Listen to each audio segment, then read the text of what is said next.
At 57, Clara Bennett had just $312 left to her name. Her husband was gone. Most of her savings had disappeared into hospital bills, and the only thing she inherited from her grandmother was an overgrown apple orchard that everyone in town called worthless. The real estate agent told her to sell it immediately. Her neighbors said the trees were dead. Even the banker who handled her grandmother's estate shook his head and said the land wasn't worth the trouble. But Clara had nowhere else to go, so she packed her car, drove out to the abandoned orchard, and moved into a crumbling farmhouse that hadn't been lived in for years. 3 weeks later, while clearing out a collapsed shed at the edge of the property, she discovered a loose section of floorboards. Beneath them was a small wooden box. Inside the box was an old ledger covered in dust. The first pages were filled with names. The next pages were filled with numbers. Then Clara turned another page and found a handwritten note from her grandmother. Just one sentence. If you're reading this,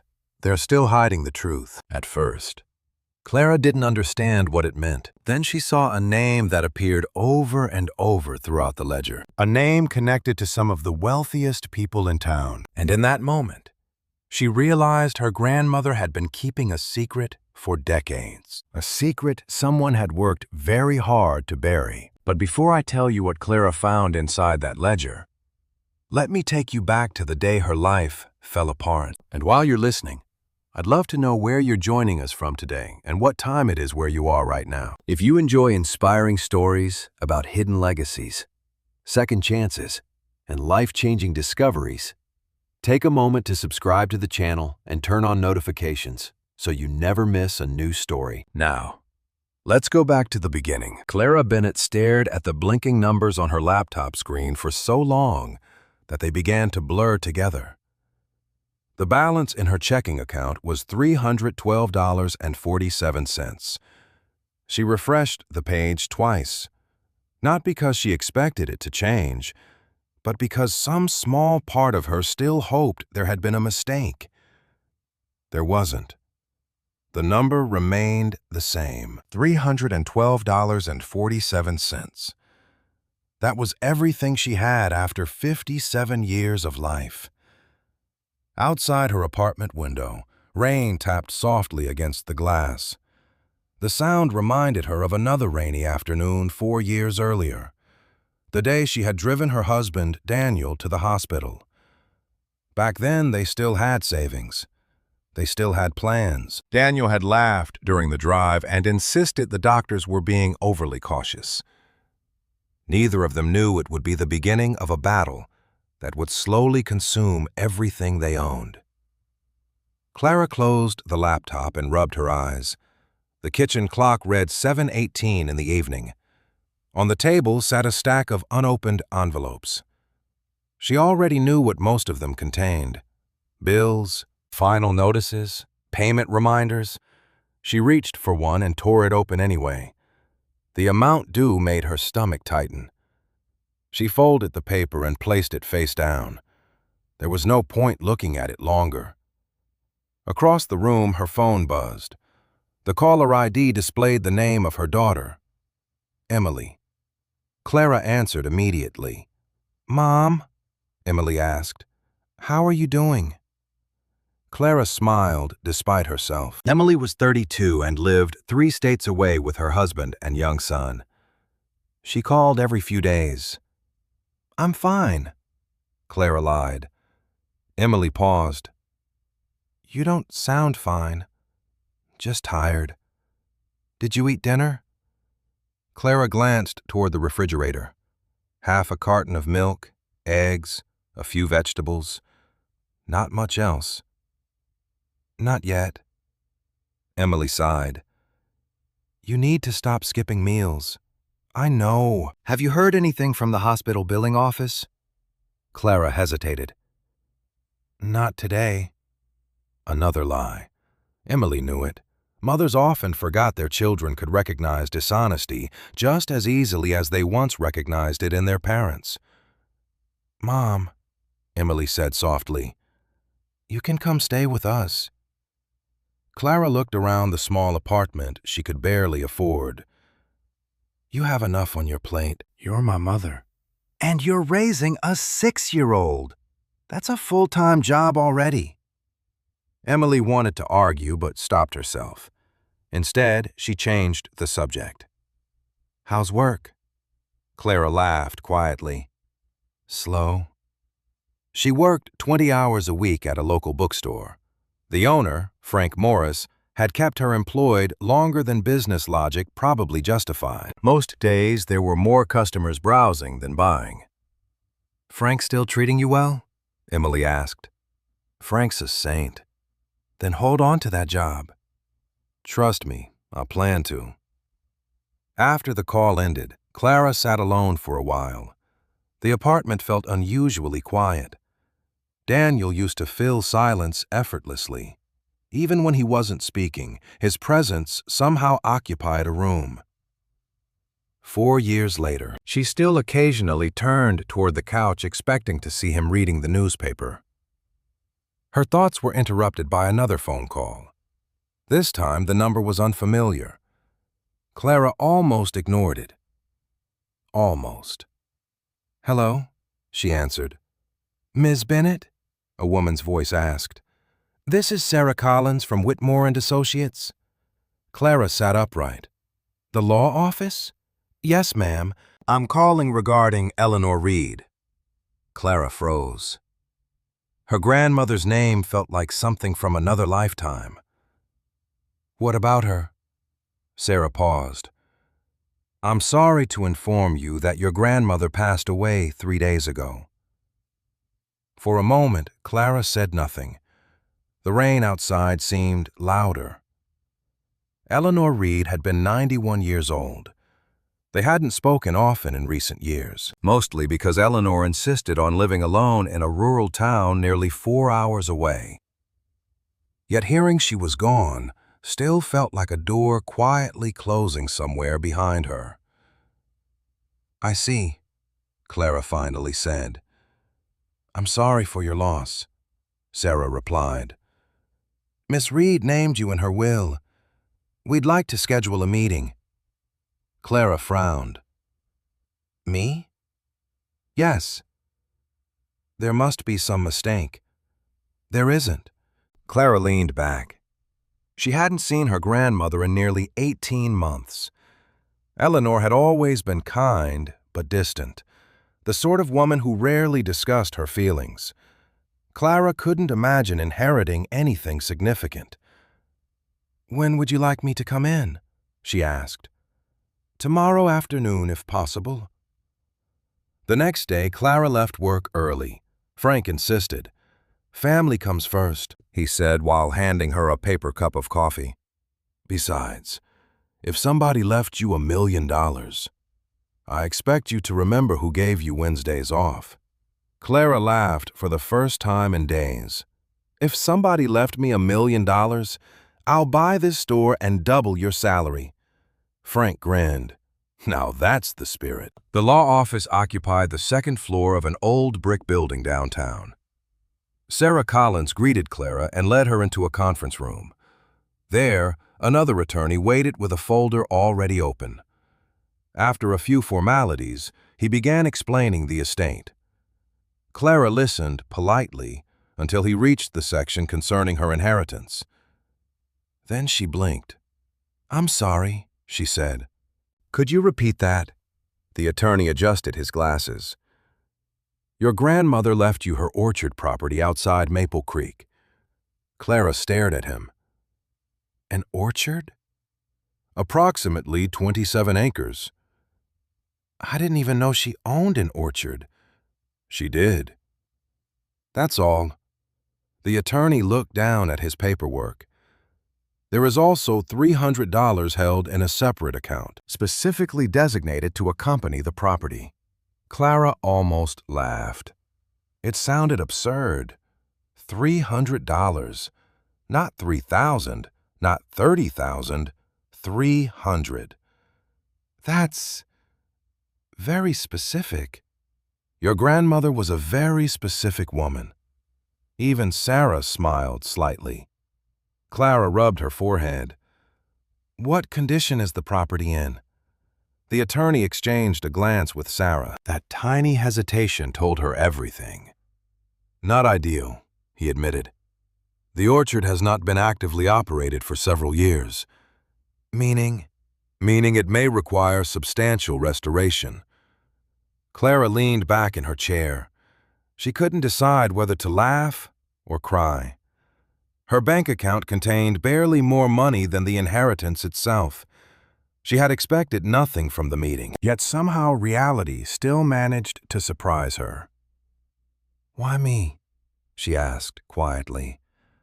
The attorney slid a folded piece of paper across the table. "Your grandmother left a note." Clara unfolded it carefully. The handwriting was unmistakable, sharp, neat, deliberate. Eleanor Reed had written only one sentence.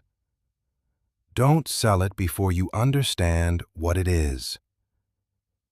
Clara read the line 3 times, then a fourth. "What does that mean?" she asked. "We don't know," Sarah answered.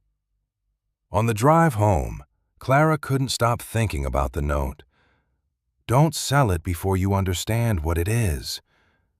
An orchard was an orchard, wasn't it? What else could it be? Yet something about the sentence bothered her. It sounded less like a request and more like a warning.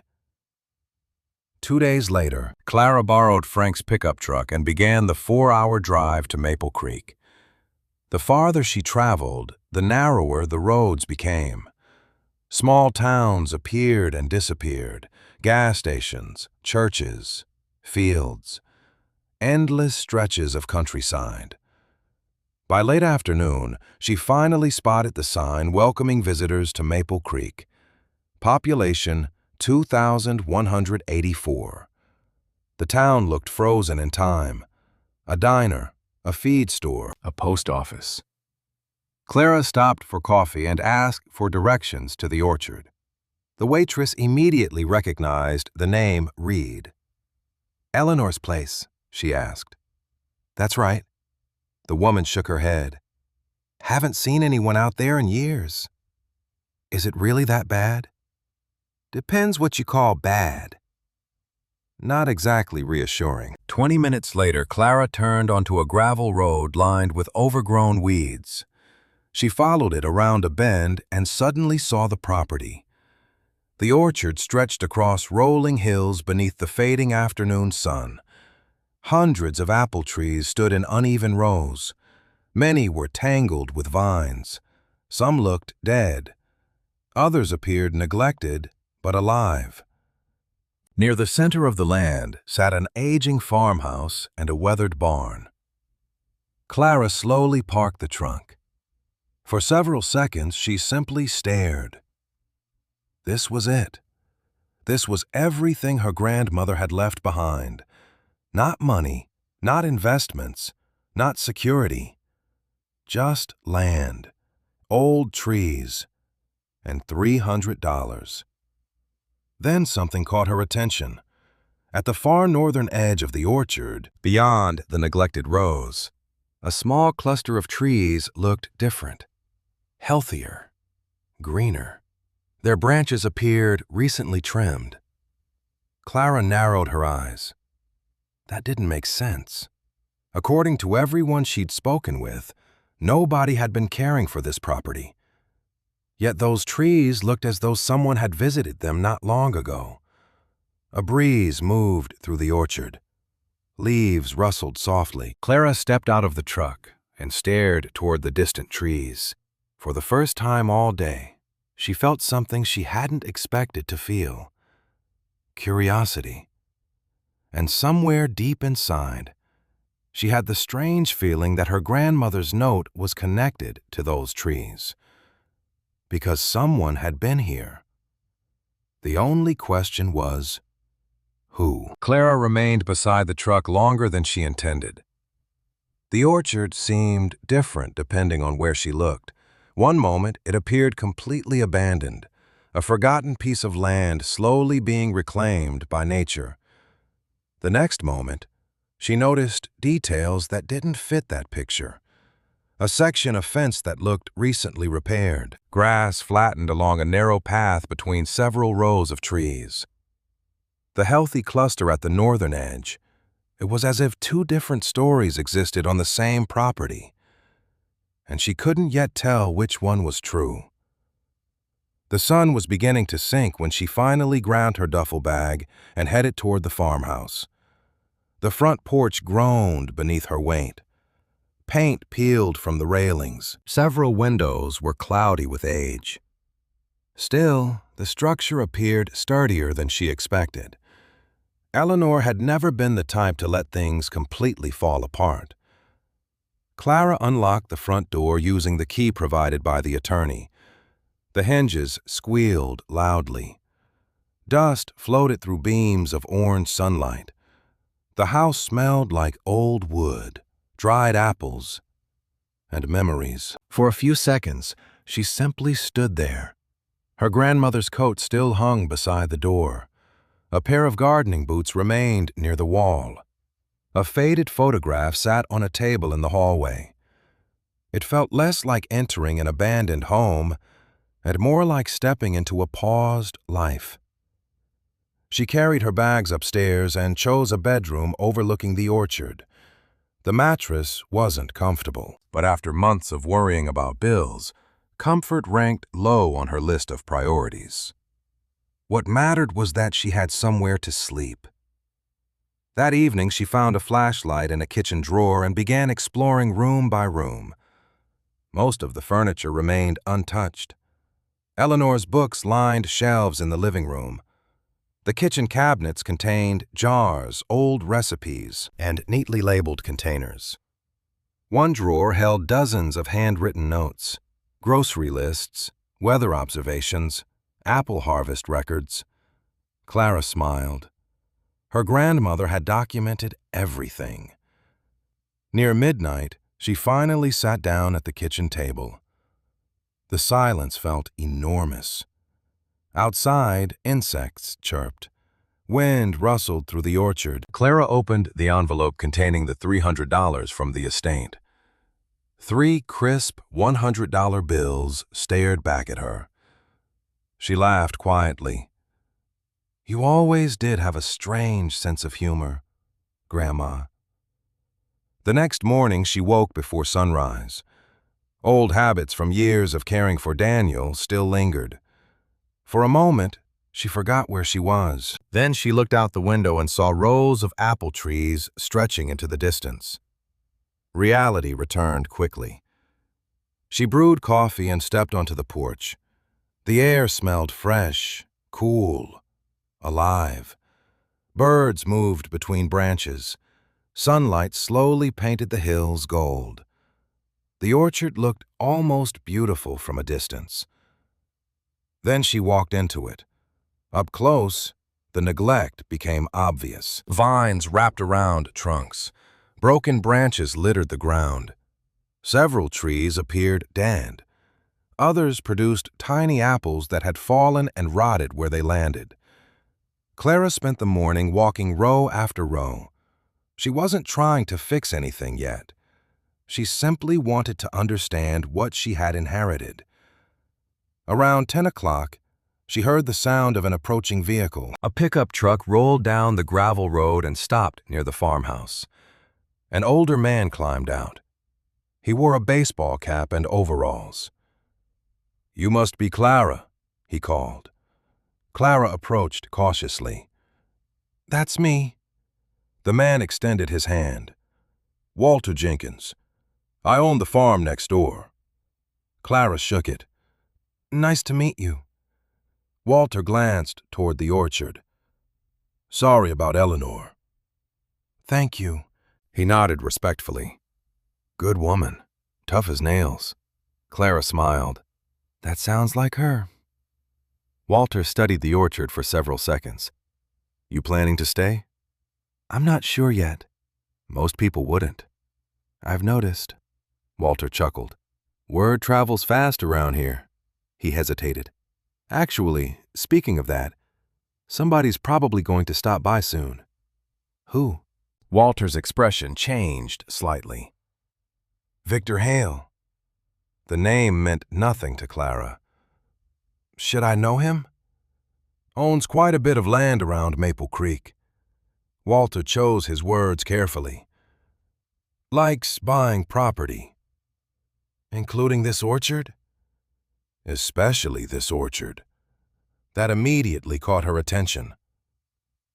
Why? Walter shrugged. That's a question folks have been asking for years. Before Clara could press further, Walter tipped his cap.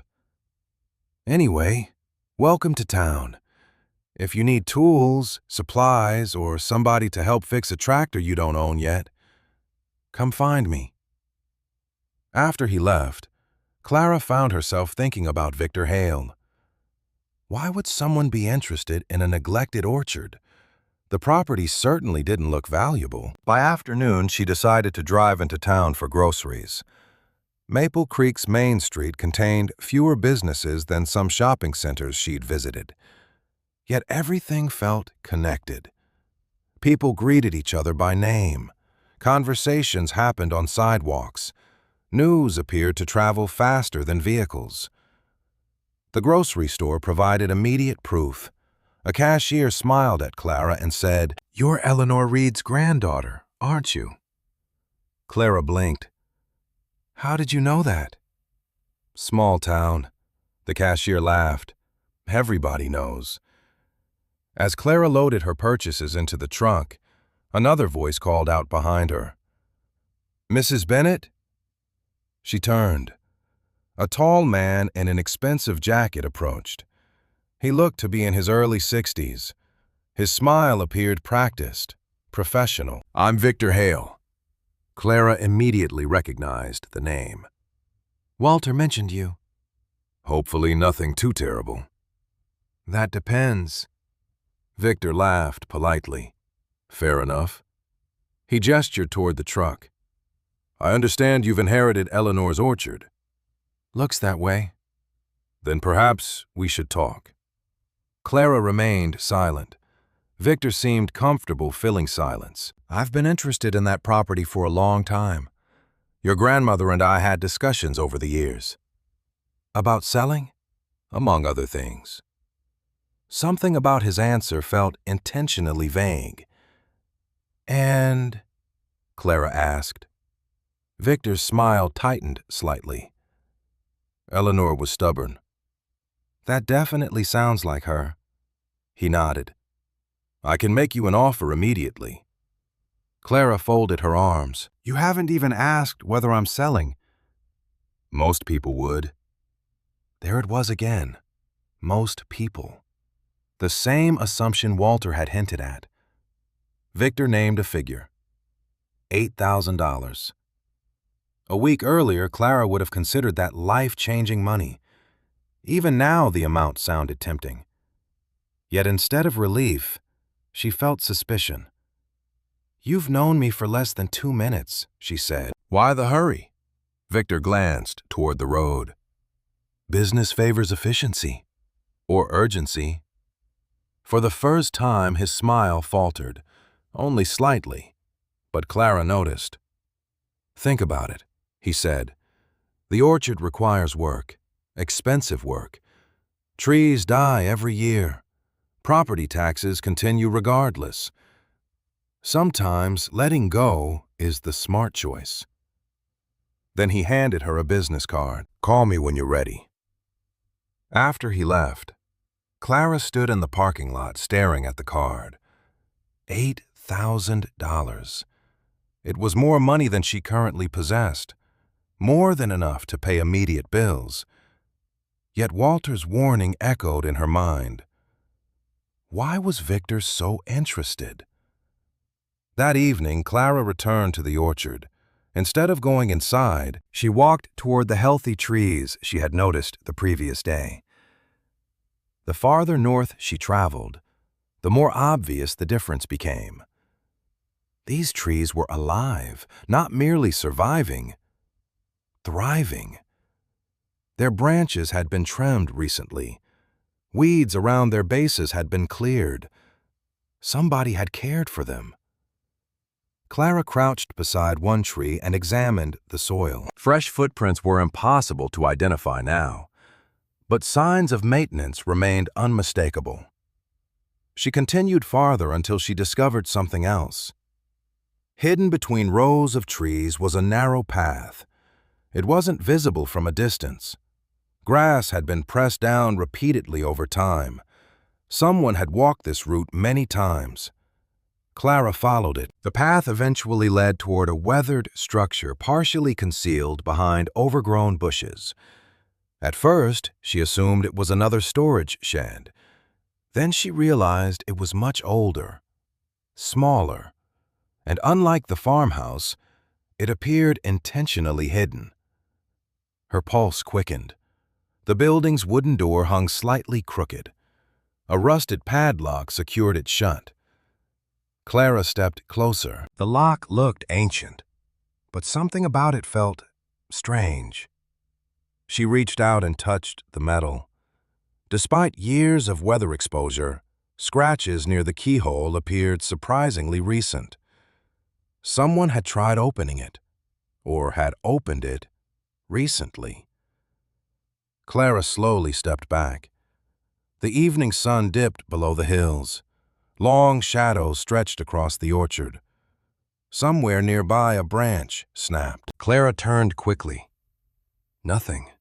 Just trees, wind, silence. Yet for the first time since arriving, she felt certain of one thing. Somebody had been visiting this orchard after Eleanor's death, and whatever they wanted seemed connected to the hidden structure standing quietly among the trees. Clara barely slept that night. Every time she closed her eyes, she saw the hidden structure standing among the trees. The old lock, the fresh scratches near the keyhole, the strange feeling that someone had been there recently. Around 2 in the morning, she finally gave up trying to sleep and walked downstairs. The farmhouse creaked with every step. She brewed coffee and sat at the kitchen table, staring out the dark window. The orchard looked completely different at night. The rows of trees blended together into shadows. Somewhere in the distance, an owl called. For a moment, she wondered whether she was letting her imagination run wild. Maybe the scratches on the lock meant nothing. Maybe Victor Hale simply wanted the land because it bordered one of his properties. Maybe there was no mystery at all. Then she remembered her grandmother's note. Don't sell it before you understand what it is. The words felt heavier now. By sunrise, Clara had made a decision. She was going back to the hidden structure. After a quick breakfast, she grabbed a flashlight, a hammer, and a small toolbox she had found in the garage. The morning air was cool as she followed the narrow path through the orchard. Everything seemed peaceful. Birds moved between branches. Sunlight filtered through the leaves. Yet the closer she got to the structure, the more alert she felt. When she finally reached it, she noticed something she had missed the previous evening. The grass near the entrance had been flattened recently. Not weeks ago. Not months ago. Recently. Clara crouched down. The ground was too dry to preserve clear footprints, but someone had definitely walked there. She stood and examined the lock again. The metal was old, but the scratches were fresh. She pulled on it. Nothing. The lock held firm. "Sorry, Grandma," she muttered. Then she raised the hammer. One sharp strike echoed through the orchard. The lock rattled. A second strike weakened it. A third finally snapped the rusted mechanism. Clara froze and listened. Nothing. Only wind moving through the trees. She slowly pushed the door open. Dust swirled through beams of sunlight. The structure was smaller than she expected, more like a storage shed than a building. Old gardening tools leaned against one wall.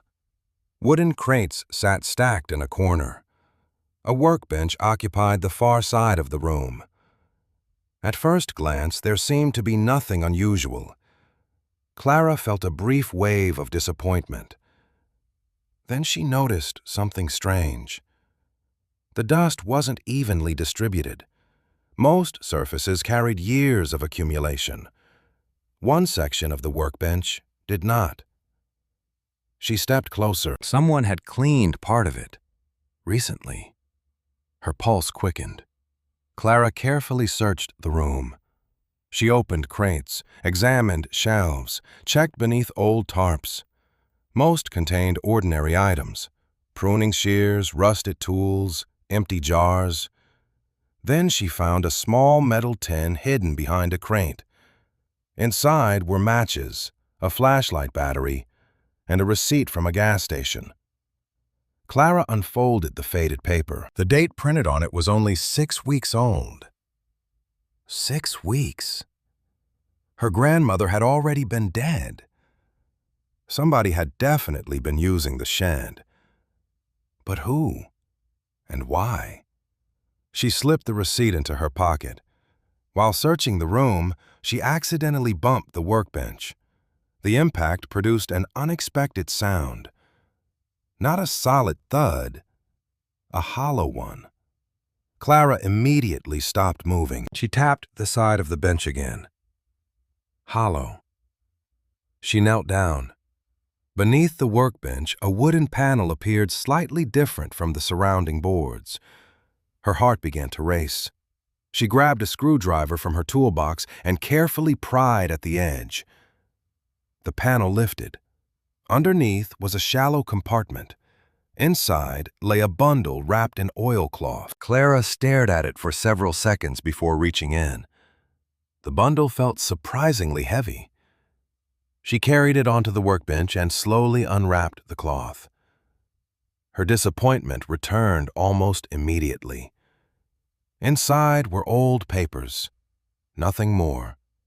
No gold, no cash, no treasure. Just documents. Yet as she looked closer, confusion replaced disappointment. The papers weren't random. They were maps, property maps, survey drawings, handwritten notes. Some appeared decades old.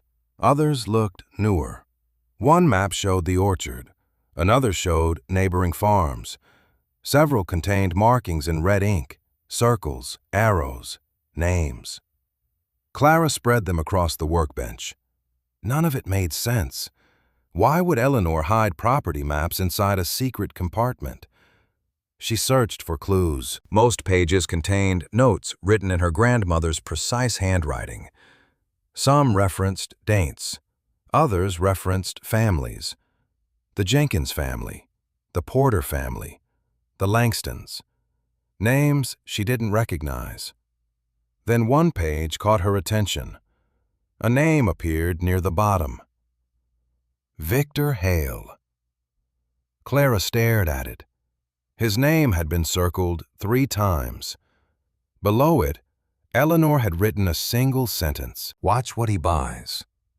Clara read it twice, then 3 times. Suddenly, the room felt much smaller.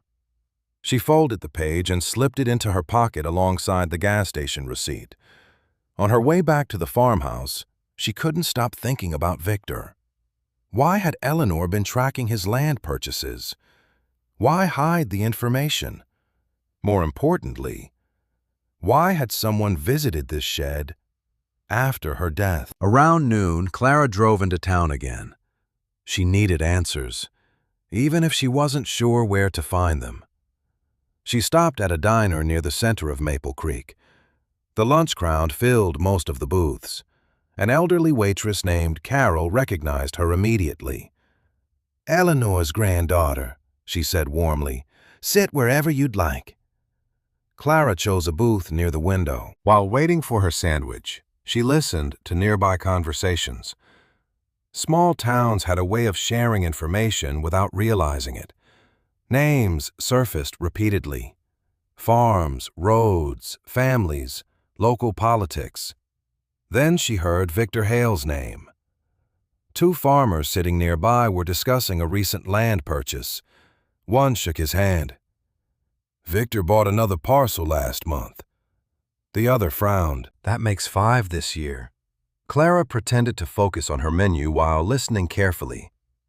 "What does he want with all that land?" the first farmer asked. The second shrugged. "Nobody knows." That answer sounded familiar. Nobody knows.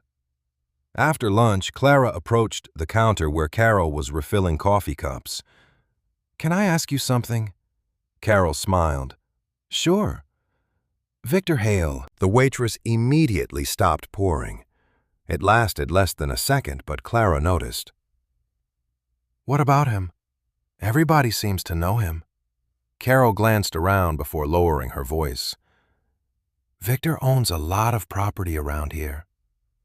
"Is that unusual?" "Not by itself." Clara waited. Eventually, Carol sighed. "Let's just say your grandmother didn't trust him much." Clara's attention sharpened. "Why?" "Never told me." But Eleanor was rarely wrong about people. Before Clara could ask more, a customer called Carol's name from across the room. The conversation ended. Yet it had already given Clara something valuable. Another small piece of the puzzle. That evening, she returned to the orchard carrying groceries. As she pulled into the driveway, she noticed a vehicle parked near the farmhouse. Her stomach tightened. A dark SUV. Expensive. Familiar. Victor Hale stepped out before she even turned off the engine. "Good evening, Clara." She climbed out slowly. "How did you know where I lived?" Victor smiled. "Small town." The same answer everyone seemed to use. "What do you want?"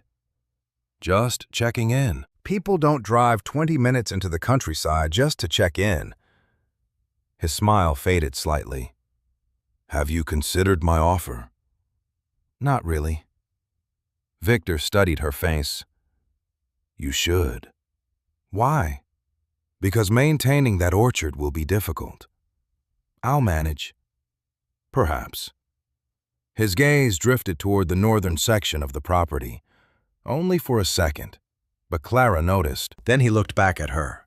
"If you change your mind, call me." He handed her another business card and returned to the SUV. Clara watched him drive away. The moment the vehicle disappeared, she looked toward the distant trees where the hidden shed stood. Something felt wrong. Victor hadn't come to convince her. He had come to see whether she had found something. That realization settled heavily in her chest. After sunset, she reviewed the maps again at the kitchen table. Page after page contained markings she couldn't understand. Then she reached the final sheet in the stack. Unlike the others, this one wasn't a map. It was a handwritten list. Most of the names meant nothing to her, until she reached the bottom. There, written in darker ink than the rest, was a sentence that made her sit upright. "If anything happens to me, the ledger must stay hidden." Clara stared at the words. The ledger, not maps, not documents, a ledger. Whatever she had found in the shed wasn't the real secret. It was only another clue. And somewhere on the orchard, hidden by her grandmother, was something important enough that Eleanor believed it needed protection even after her death. Clara read the sentence at least 10 times before finally setting the paper down. "If anything happens to me, the ledger must stay hidden." The kitchen felt unusually quiet. Outside, darkness had settled across the orchard. Wind brushed against the windows. Somewhere in the distance, a loose shutter tapped rhythmically against the side of the barn. Normally, it would have sounded harmless. Tonight, it felt different. Tonight, everything felt different. Because for the first time since arriving in Maple Creek, Clara knew with certainty that her grandmother had been protecting something, not guessing, not suspecting, knowing. The question was why. She gathered the maps and papers from the shed and spread them across the table again. The pages covered nearly every available surface. She studied them one by one, searching for connections. Several properties had been marked repeatedly. Certain family names appeared over and over. Dates stretched back decades, yet no matter how hard she looked, the larger picture remained hidden. Around 11 o'clock, her phone rang. Emily. Clara hesitated before answering. "Mom?" Emily asked. "You sound exhausted." Clara laughed softly. "That's because I am." "How's the orchard?"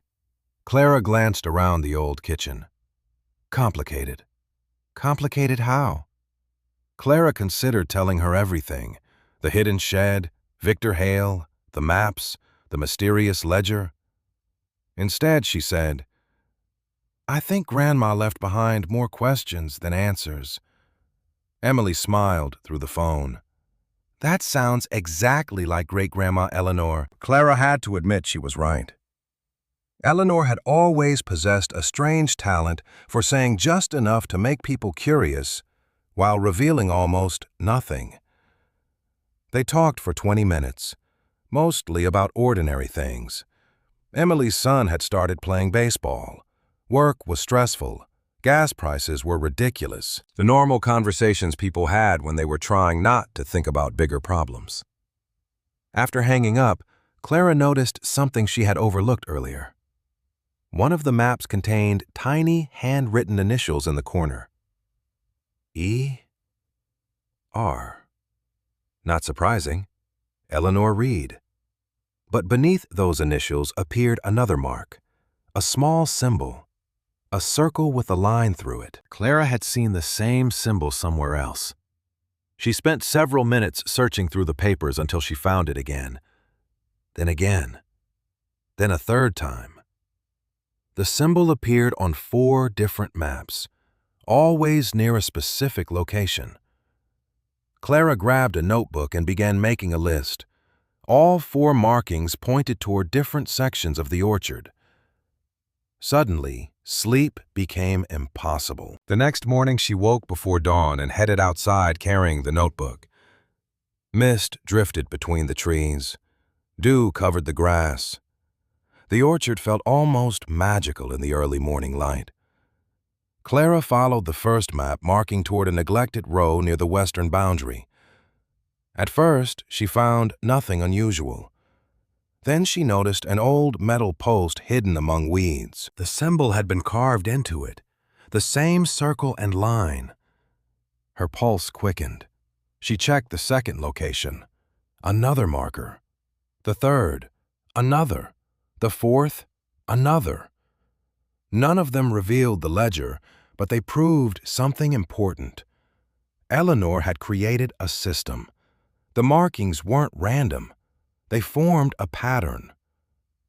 Clara returned to the farmhouse around noon and studied the map again. While comparing the locations, she realized the 4 markers formed rough points around a central area. The center happened to be near the oldest section of the orchard. Coincidence seemed unlikely. Before she could investigate further, a truck pulled into the driveway. Clara immediately recognized Walter Jenkins. She stepped onto the porch as he climbed out carrying a toolbox. "Morning," Walter called. "Thought you might need this." Clara looked inside the box. Pruning tools, wrenches, work gloves. "You didn't have to do that." "I know," Walter smiled. "But Eleanor once helped my family when we needed it. Figure I owe her." That statement immediately caught Clara's attention. "Helped your family how?" Walter hesitated. "Long story." "I've got time." Walter leaned against the porch railing. "About 25 years ago, my father nearly lost our farm." Clara listened carefully.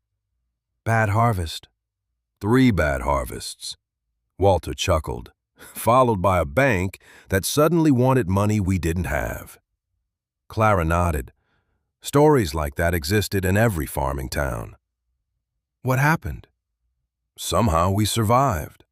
How? Walter shrugged. Never found out. What do you mean? A payment showed up, enough to buy us time. Clara frowned. Anonymous. Completely. Walter looked out toward the orchard. Dad always suspected Eleanor was involved. That made Clara's heart beat faster. Another family, another mystery, another connection to her grandmother. Did he ever ask her? Walter laughed. Many times. And she always changed the subject. That sounded exactly like Eleanor. Before leaving, Walter pointed toward the barn. By the way, you should check the loft. Why? I helped repair that barn years ago. Eleanor was very particular about that loft. Clara waited for more. Walter simply smiled. That's all I'm saying. Then he drove away. Clara stood there for several seconds. Another clue, another unanswered question, another open loop. By late afternoon, curiosity won. She grabbed a flashlight and headed toward the barn. The structure looked even older than the farmhouse. Several boards had warped with age.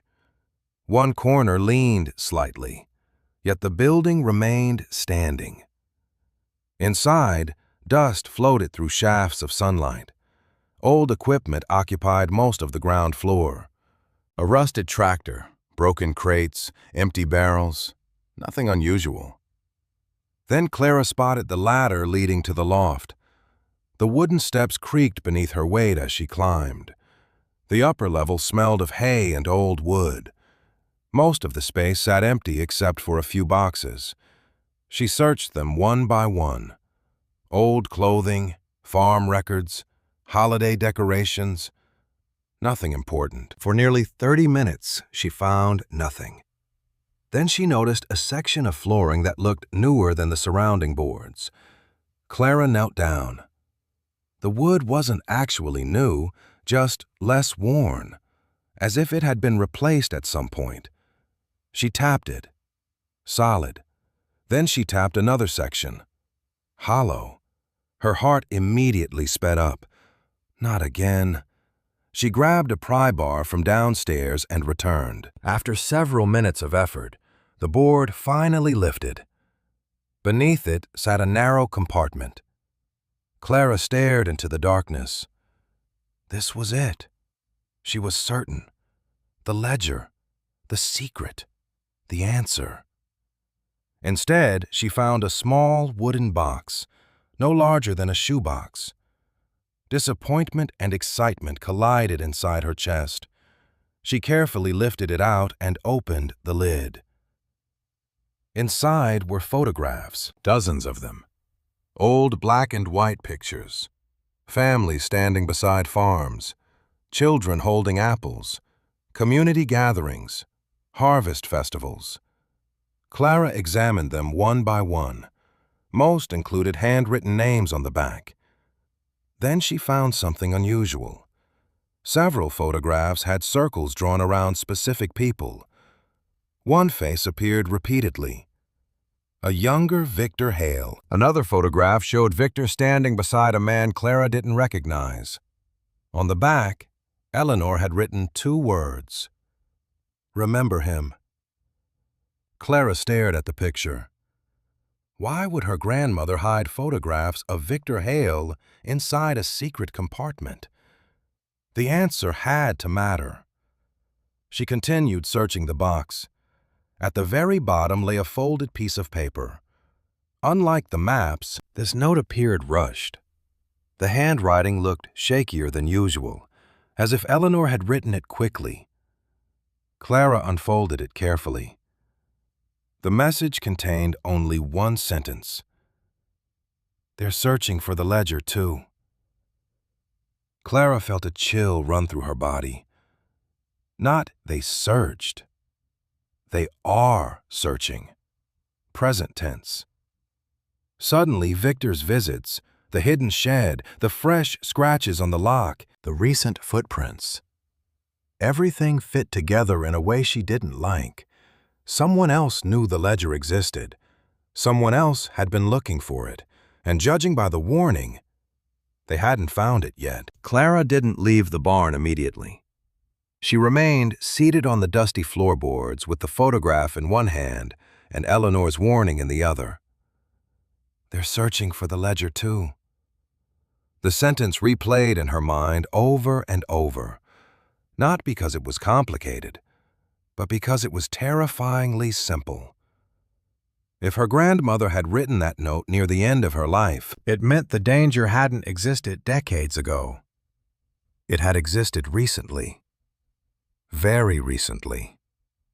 Someone had been searching while Eleanor was still alive. Someone had continued searching after her death. And Clara had just inherited the center of that mystery. By the time she returned to the farmhouse, the sun had disappeared behind the hills. She locked every door without really thinking about it. Then she checked the windows. Then she checked them again. It felt irrational, yet she couldn't shake the feeling that she was being watched. At dinner, she barely touched her food. Instead, she spread the photographs across the kitchen table. Most showed ordinary moments: harvest festivals, community picnics, farm families posing proudly beside tractors. Yet once she started looking closely, patterns began to emerge. Certain people appeared repeatedly. Certain locations appeared repeatedly. Most interesting of all, Eleanor had marked specific faces, always with the same blue pen, always with the same careful circle. Clara grabbed a notebook and started making a list. The process took nearly 2 hours. By the end, she had identified 12 different individuals. Some appeared once, others appeared 5 or 6 times. One name surfaced more than any other: Harold Porter. Clara had never heard of him, yet Eleanor clearly considered him important. Around 9 o'clock, she called Walter Jenkins. "Sorry to bother you," she said when he answered. "Not bothering me," Walter replied. "What's wrong?" "Do you know a man named Harold Porter?" Silence followed. Not long, just enough to catch Clara's attention. "Haven't heard that name in years," Walter finally said. "Why?" Clara considered telling him everything. Instead, she chose a simpler version. "I found some old photographs." Walter sighed. "Harold used to own one of the biggest orchards around here." "Used to." "Lost everything." "How?" Another pause. "Depends who you ask." Clara leaned forward. "What does that mean?" "Some folks said bad investments. Others said bad luck." Walter sounded uncertain. "Your grandmother never believed either explanation." Clara's attention sharpened immediately. "What did she believe?" "Never told me directly." Walter lowered his voice. "But I remember her arguing with Harold more than once."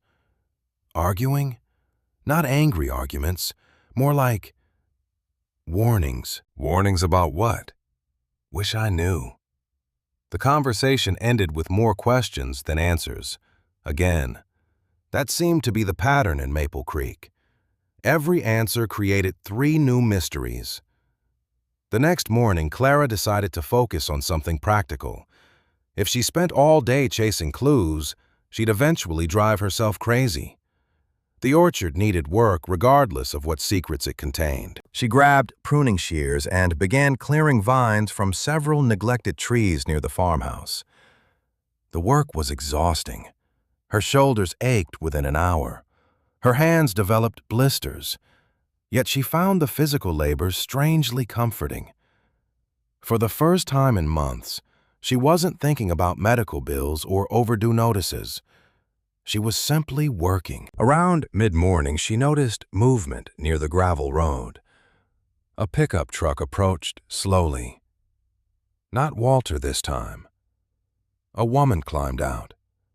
She looked to be in her late 60s, short gray hair, work boots, a determined expression. "You must be Clara," the woman called. "That's me." The woman extended her hand. "Martha Green." Clara shook it. "Nice to meet you." Martha glanced toward the orchard. "I knew your grandmother for nearly 40 years. Then you knew her better than most people." Martha laughed softly. "Nobody knew Eleanor as well as they thought."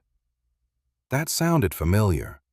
Everyone seemed to describe her grandmother as if she were some kind of puzzle. Martha pulled a small box from her truck. "Found these while cleaning my attic." Clara opened it. Inside were dozens of old letters. Most appeared unopened. "What are they?" "Your grandmother stored things everywhere," Martha smiled. "A few years ago, she asked me to keep that box safe." Clara stared at her.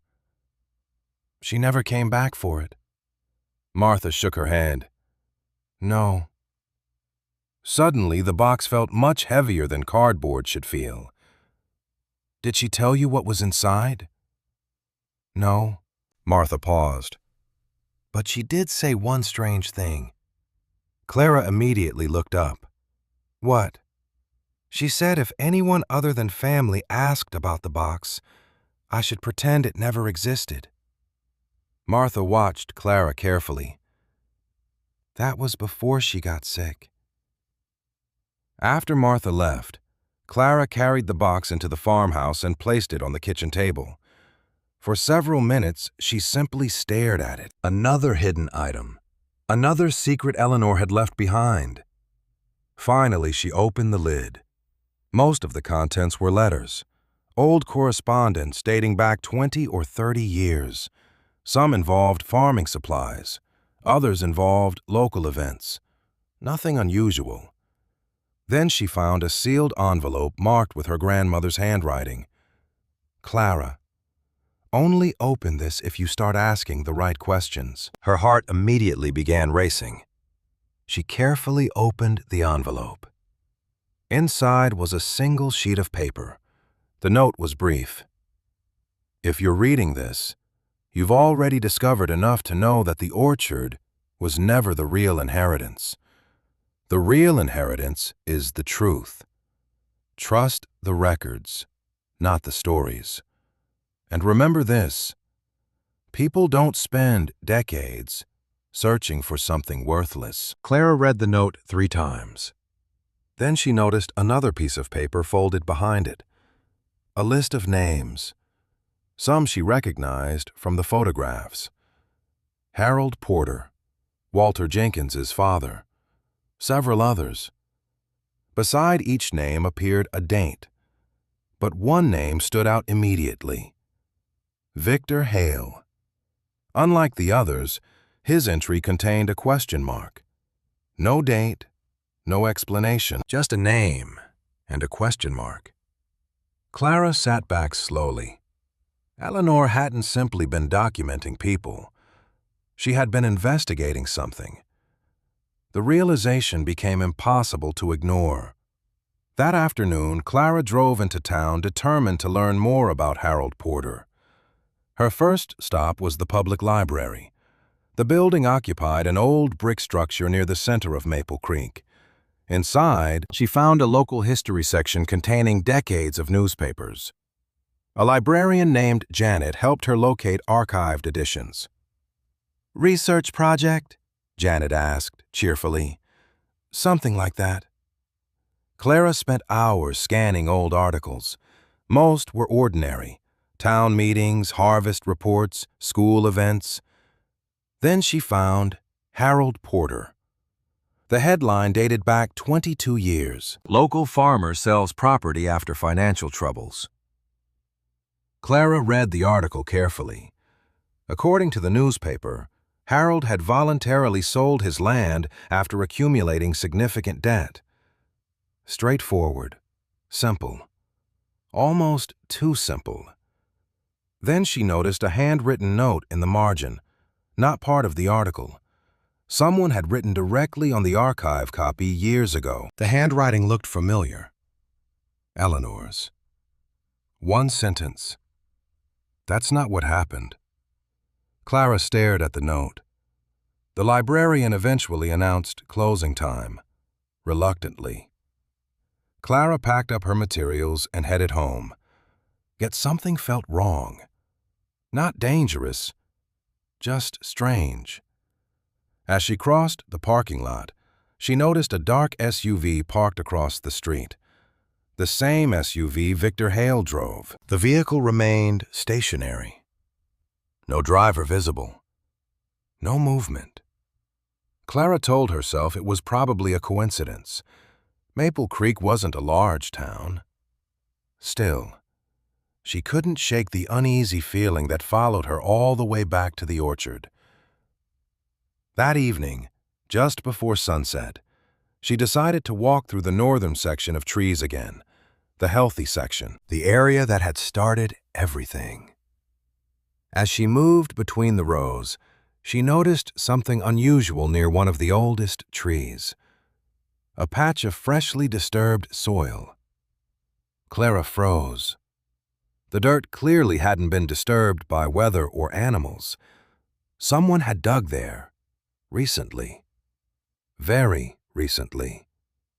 Her pulse quickened. She knelt beside the spot. The hole had already been filled back in, but the signs were obvious. A shovel, human hands, purpose. Someone had been searching, right here, in the orchard. Only one question remained. Had they found what they were looking for? Or were they still looking? Clara remained kneeling beside the disturbed patch of soil long after the sun disappeared behind the hills. The orchard had grown quiet. Even the birds seemed to have settled for the evening. She touched the loose dirt carefully. It crumbled between her fingers. Whoever had dug there hadn't done it months ago. It hadn't even been weeks ago. The ground still looked fresh. She stood and slowly examined the surrounding area. At first, she found nothing. Then she noticed something caught beneath a nearby root. A small piece of torn paper. It had clearly been exposed during the digging. Clara carefully pulled it free. Most of the paper had disintegrated from moisture, but a few words remained visible. Property transfer agreement. Her pulse quickened. It wasn't much, but it was enough to tell her the hole wasn't random. Someone hadn't been looking for buried treasure. They had been looking for documents. The realization followed her all the way back to the farmhouse. That night, she spread the growing collection of clues across the kitchen table. The maps, the photographs, the letters, Eleanor's notes, the list of names, the fragment from the soil. Every day seemed to add another piece to a puzzle that somehow became more confusing instead of less. Around 10 o'clock, she heard an engine outside. Clara immediately stood. Through the window, she saw headlights moving slowly down the road. Not toward the farmhouse. Past it. The vehicle continued along the northern edge of the orchard before disappearing into darkness. Clara grabbed a flashlight and stepped onto the porch. The night air felt cool against her skin. She listened carefully. Nothing. Whoever it was had already gone. Yet the timing bothered her. Someone had been digging near the healthy trees. Now someone was driving past the orchard after dark. Maybe they weren't connected. Maybe they were. Clara no longer believed in coincidence. The following morning, she drove into Maple Creek, determined to learn more about Harold Porter. The newspaper article from the library continued bothering her, especially Eleanor's handwritten note in the margin. That's not what happened. If Harold hadn't voluntarily sold his farm, then what had happened? Her first stop was the diner. Carol was working again. The elderly waitress immediately spotted Clara and filled a coffee cup before she even sat down. "You look like somebody trying to solve a murder," Carol joked. Clara laughed. "Just trying to understand my grandmother." Carol shook her hand. "Good luck." Clara hesitated before asking, "Did you know Harold Porter?" The reaction was immediate. Carol stopped wiping the counter. "Where did you hear that name?" "I've been doing research." Carol studied her for a moment. "Harold used to come here every morning. The newspaper said he lost his farm." Carol snorted. "The newspaper says a lot of things." Clara leaned forward. "What do you mean?" Carol glanced around to make sure no customers were nearby. "Harold didn't lose that farm because he was irresponsible." "Then why?" Carol looked uncomfortable. "People had theories, such as missing paperwork, property disputes, loans that suddenly appeared." Clara felt her attention sharpen. "Loans." Carol nodded. One day Harold supposedly owed money. The next day he owed more money. Then somehow he owed enough to lose everything. Was it true? Carol shrugged. "Depends who you asked." There it was again. The same answer she kept hearing. Nobody seemed willing to state anything directly. Yet everyone hinted that something had been wrong. Before Clara could ask another question, the front door opened. Victor Hale walked in. The change in Carol's expression was subtle but noticeable. Her smile vanished. Victor spotted Clara almost immediately. "Good morning." Clara nodded politely. "Victor." He approached her table carrying a coffee cup. "Mind if I sit?" She did mind, but refusing would reveal too much. "Go ahead." Victor sat across from her. "How's orchard life treating you?" "Busy." "I imagine." He stirred his coffee. "Any interesting discoveries?" The question seemed casual. Too casual. Clara carefully kept her face neutral. "Mostly weeds," Victor smiled. "Those can be troublesome." For several seconds, neither spoke. Then Victor casually added, "Your grandmother was known for hiding things." Clara nearly reacted. Nearly. Instead, she forced herself to remain calm. "What kind of things?" Victor shrugged. "Tools, equipment, records." She never trusted banks much. The statement sounded harmless, yet Clara couldn't shake the feeling that he was fishing for information, looking for a reaction, looking for confirmation. "Sounds like a practical woman," she replied. Victor watched her carefully. Then he smiled. "She certainly was." After he left, Carol approached immediately. "Don't trust him." Clara looked up. "You really don't like Victor, do you?" Carol sighed. "Let's just say your grandmother wasn't the only one who had concerns." That afternoon, Clara returned to the library. This time she asked Janet for property records instead of newspapers.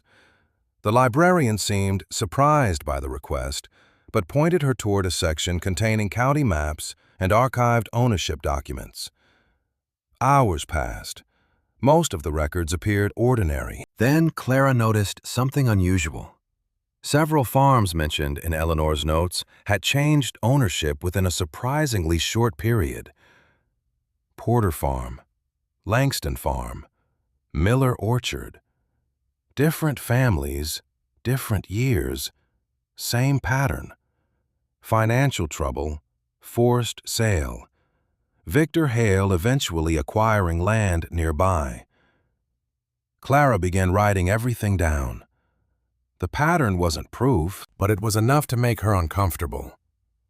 Around 4 o'clock, Janet approached carrying a small box. I found something that might interest you. Clara looked up. What is it? Old meeting records from the agricultural cooperative. Janet set the box on the table. Your grandmother attended nearly every meeting. Clara opened the box.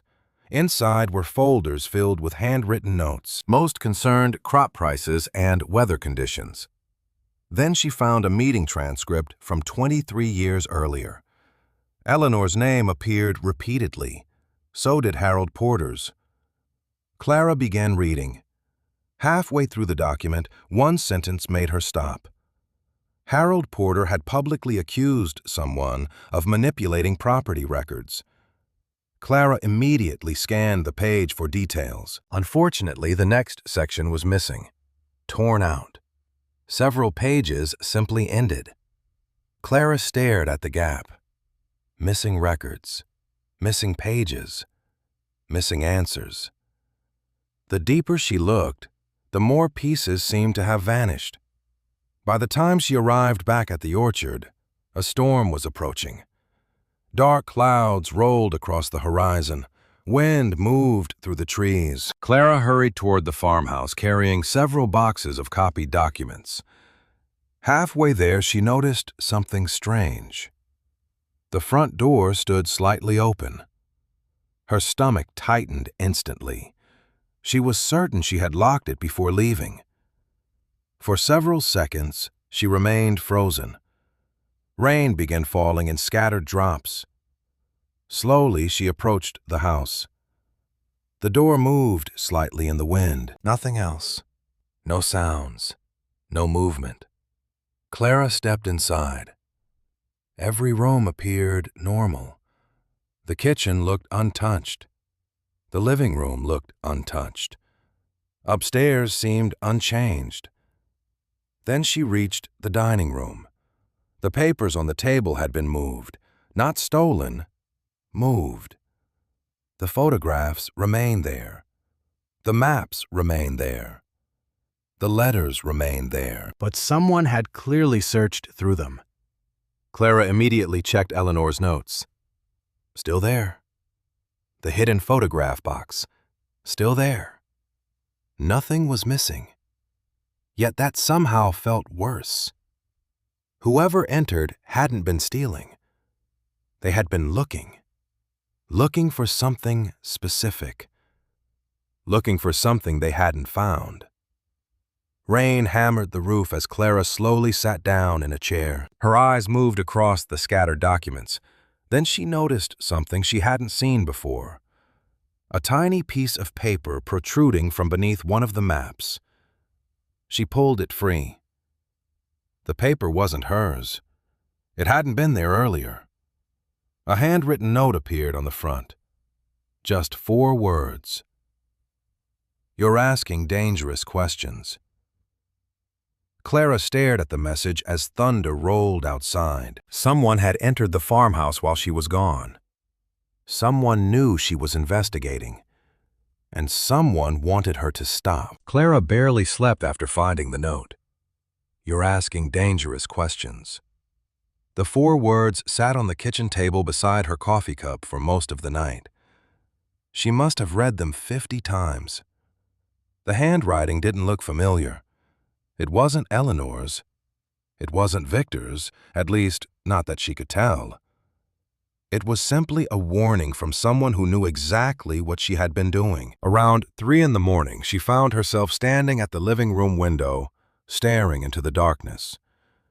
Every shadow between the trees seemed suspicious. Every distant sound felt important. By sunrise, she realized something unexpected. She wasn't frightened enough to quit. She was angry. Someone had entered her grandmother's home. Someone had searched through her belongings. Someone clearly believed they had the right to intimidate her. The more she thought about it, the more determined she became. After breakfast, she drove straight to Walter Jenkins's farm. Walter was repairing a fence when she arrived. He immediately noticed the exhaustion on her face. "You look terrible," he said. "Thanks." Walter laughed. That bad, huh? Clara handed him the note. He read it once, then again. His expression darkened. Where'd you get this? Somebody left it in the house. Walter slowly folded the paper. You tell the sheriff. Not yet. Walter rubbed his jaw thoughtfully. You probably should. Do you think it'll help? Walter didn't answer immediately. That told Clara everything. Eventually, he said, Depends who's involved. Not exactly reassuring. Clara watched him carefully. Walter, what aren't you telling me? The older farmer sighed heavily. A lot of people around here respected your grandmother. And some people didn't. Victor Hale. Walter looked away toward the fence line. Victor's powerful in Maple Creek. Powerful enough to scare people? Walter remained silent. Again, the silence itself became an answer. Before Clara left, Walter disappeared into his workshop and returned carrying an old photograph. I found this a few years ago while cleaning out my father's things. Clara examined the picture. It showed a group of farmers standing together in front of a meeting hall. She immediately recognized Eleanor, much younger, standing beside Harold Porter. What's special about it? She asked. Walter pointed toward a man standing near the back. See him? Clara nodded. Who is he? Richard Hale. The last name immediately caught her attention. Related to Victor? His father. Clara studied the image more carefully. Richard Hale appeared confident, well-dressed, smiling, yet something about the way Eleanor looked toward him seemed strange. Not friendly, not comfortable, watchful. My father always said that group meeting ended badly, Walter added. How badly? Nobody ever talked about it afterward. Clara slipped the photo into her bag. Another clue, another thread leading back to the Hale family. On the drive home, she decided to stop by the county records office in a neighboring town. Maple Creek's archives were useful, but increasingly she suspected some records had disappeared. If Eleanor had been tracking property transactions, perhaps copies existed elsewhere. The building itself looked unimpressive. Beige walls, fluorescent lights, rows of filing cabinets. A clerk named Denise greeted her politely. Clara spent nearly 2 hours requesting old property transfers connected to farms mentioned in Eleanor's notes. Most matched the public records she'd already seen. Then one file stood out. Harold Porter's. Clara carefully opened the folder. The official documents stated that Harold voluntarily sold his property due to financial hardship. Same story as always, same explanation. But attached to the back of the file sat a letter that had never appeared in the newspaper archives. Harold had filed a formal complaint 3 months before losing the farm. Clara read every word. According to the complaint, several property records contained discrepancies. Boundaries had changed, ownership details had shifted, loans appeared that Harold claimed he never authorized. The complaint had been dismissed due to insufficient evidence. Clara stared at the page. Suddenly, Eleanor's note in the newspaper margin made perfect sense. That's not what happened. Harold hadn't simply lost his farm, he had fought to keep it. The system just hadn't believed him. As Clara copied the documents, Denise glanced over the file. Funny thing, she said casually. Clara looked up. What? Denise pointed toward Harold's complaint. This isn't the first time I've seen one of these. Clara froze. One of what? Property disputes involving old farms around Maple Creek. Her heart immediately sped up. How many? Denise shrugged. More than a few. Were they all dismissed? Most. Clara felt a chill run through her body. By the time she returned to the orchard, rain clouds were gathering again. She spent the afternoon organizing documents across the dining room table. The pattern was becoming harder to ignore. Multiple farmers, multiple complaints, multiple land transfers, always ending with the same outcome. The original owners lost everything. Someone else benefited. Around 5 o'clock, her phone rang. Victor Hale. Clara stared at the screen. She almost ignored it. Instead, she answered, "Hello." Victor sounded unusually cheerful. "Good afternoon, Clara. What do you want?" "Straight to business. I'm learning from you." Victor chuckled. "Fair enough." He paused. "I wanted to make a new offer." Clara rolled her eyes. "I'm listening." The amount he named nearly made her drop the phone. $25,000. More than triple his original offer. For a moment, she honestly thought she had misheard him. 25. That's right. For an abandoned orchard? Victor laughed lightly. "I see potential." Clara walked toward the window and looked out across the trees. Nobody increased an offer from $8,000 to $25,000 without a reason. "Why now?" she asked. "Because I'm a patient man." "You don't sound patient." Silence followed. Brief but noticeable. Then Victor spoke again. "Think about it." The call ended moments later. Clara remained standing by the window. $25,000 would solve almost every financial problem in her life. The hospital debt, the overdue bills, the uncertainty. 4 months ago, she would have accepted immediately. Now the offer only made her more suspicious. If the orchard truly was worthless, why did Victor want it so badly? As evening approached, Clara decided she needed fresh air. She left the farmhouse and walked toward the northern section again. The healthy trees swayed gently in the wind. The disturbed patch of soil remained visible. Yet something else caught her attention this time. About 30 yards away stood another tree marked with one of Eleanor's symbols, the circle with the line through it.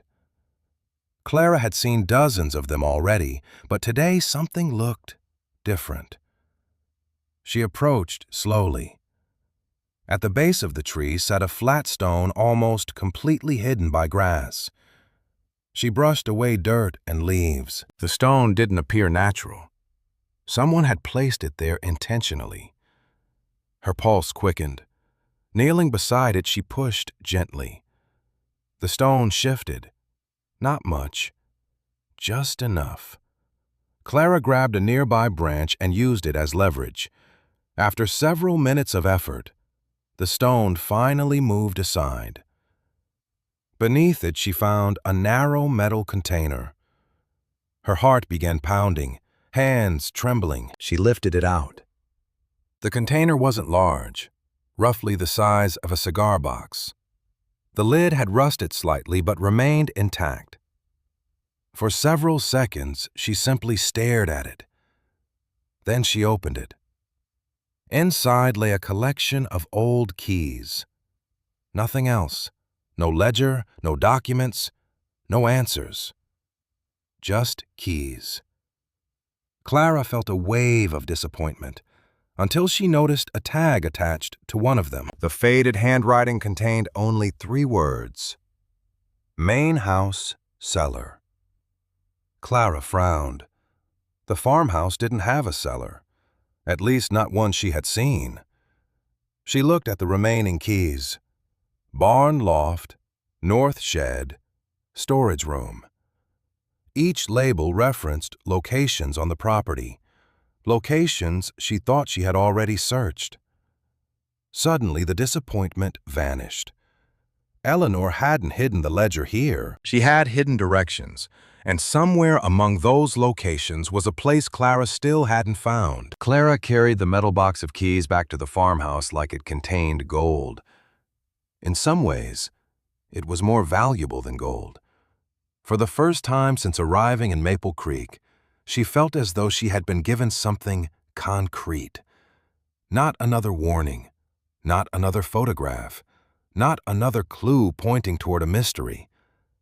Actual directions, actual locations, actual possibilities. She spread the keys across the kitchen table and examined each one carefully. Most were old brass keys worn smooth by decades of use. Several had faded tags attached with string. Main house, cellar, barn loft, north shed, storage room. One key had no label at all. Another contained only the initials E.R. Clara picked up the cellar key again. The farmhouse didn't have a cellar. She had searched nearly every room in the house, unless there was something she had missed. The thought stayed with her long after midnight. The next morning, she began searching from the beginning. This time, she ignored obvious spaces. Instead, she focused on things that didn't quite make sense. Uneven walls, strange measurements, hidden corners. Old homes often contained secrets. Eleanor seemed exactly like the type of person who would use one. Clara started in the kitchen. Nothing. Then the pantry. Nothing. The living room produced several interesting discoveries, but none related to a cellar. By noon, she had nearly convinced herself the key belonged to a long-forgotten structure that no longer existed. Frustrated, she sat on the floor of the hallway reviewing old photographs. That's when she noticed something unusual. One picture showed Eleanor standing inside the farmhouse nearly 30 years earlier. Behind her appeared a wooden cabinet. Clara frowned. The cabinet wasn't there anymore. She stood immediately and walked to the location shown in the photo. The wall appeared ordinary, yet when she examined the floor carefully, she noticed faint marks where furniture had once stood for many years. A very large piece of furniture, larger than a normal cabinet. Her pulse quickened. She began tapping along the wall. Most sections sounded solid. One section didn't. Clara froze. She tapped again. Hollow. Not dramatically, just enough to notice. An hour later, she had removed an old decorative panel hidden behind layers of paint. Behind it, she discovered a narrow wooden door almost perfectly blended into the wall. Her heart raced. She inserted the cellar key. It turned immediately. The door opened inward. Cool air drifted upward from darkness below. For several seconds, Clara simply stared. A staircase disappeared beneath the house. "You have got to be kidding me," she whispered. She grabbed a flashlight and descended carefully. The steps creaked beneath her weight. Dust covered everything. Yet unlike the rest of the farmhouse, the cellar looked organized. Shelves lined the walls. Storage boxes sat stacked neatly. Old preserves occupied one corner. At first glance, it appeared completely ordinary. Then Clara noticed something carved into one of the support beams. The circle and line. Eleanor's symbol. Her pulse immediately accelerated. She followed the markings deeper into the cellar. The symbols appeared every few feet, like breadcrumbs, like directions. Eventually, they led her to a section of wall covered by shelves. Clara moved jars aside one by one. Most contained preserved fruit. Some dated back 20 years. Then she noticed scratches on the floor beneath the shelving unit. Recent scratches. Someone had moved it before. Not Eleanor. Someone else. Slowly, Clara pushed. The shelf shifted. Behind it sat a narrow recess in the wall. Empty. Completely empty. Her excitement evaporated instantly. She searched every inch anyway. Nothing. No ledger, no documents, no hidden compartment. Just dust. For several moments, she stood there fighting disappointment. Then her flashlight caught something near the back of the recess, a folded piece of paper. Clara reached in and carefully removed it. The note appeared old, very old. Eleanor's handwriting covered only a single line. "If this space is empty, you're behind them." Clara stared at the sentence. Behind them, not behind me, behind them. Meaning someone had already found this hiding place. Someone had already searched it. The realization hit hard. Every clue she discovered seemed to confirm the same thing. She wasn't the first person looking for the ledger. Not even close. By late afternoon, Clara drove into town hoping to clear her head. Instead, she encountered another surprise. Walter was sitting outside the diner drinking coffee with a woman Clara had never seen before. Both looked up as she approached. "Clara," Walter called.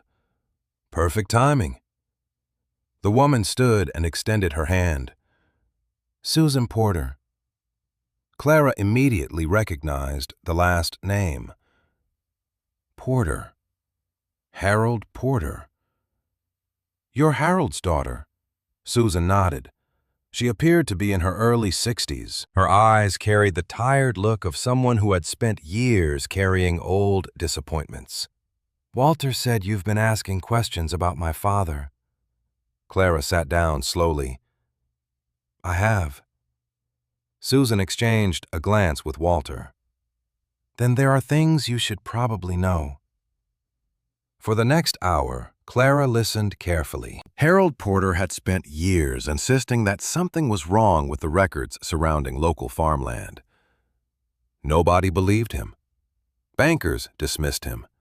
Officials dismissed him. Neighbors slowly stopped listening. Eventually, most people decided Harold was simply bitter about losing his property. "Was he?" Clara asked. Susan shook her head firmly. "No." "How can you be sure?"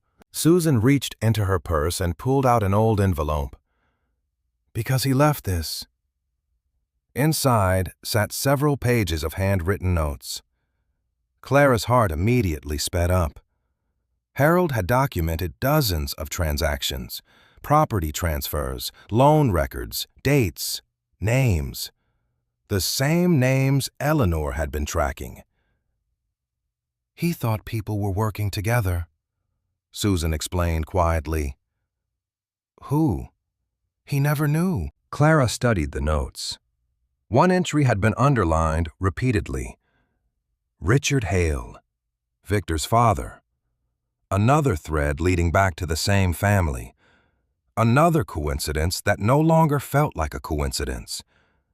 As the conversation continued, Susan revealed something even more surprising.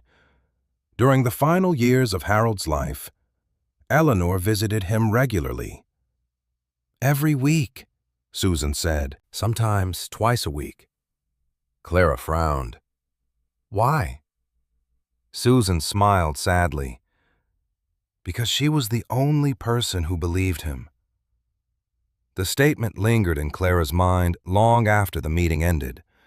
Suddenly, Eleanor's actions made far more sense. The maps, the records, the photographs. She hadn't been collecting random information. She had been investigating. For years, maybe decades. That evening, Clara returned home carrying copies of Harold's notes. She spread them across the dining room table beside Eleanor's documents. The similarities were impossible to ignore. The same names appeared repeatedly, the same farms, the same patterns. Then she noticed something strange. One date appeared in both collections. September 14th. 23 years earlier, Eleanor had circled it. Harold had underlined it. Neither explained why. Clara immediately searched the remaining documents. Eventually, she found a newspaper clipping from that exact week. The article seemed harmless at first.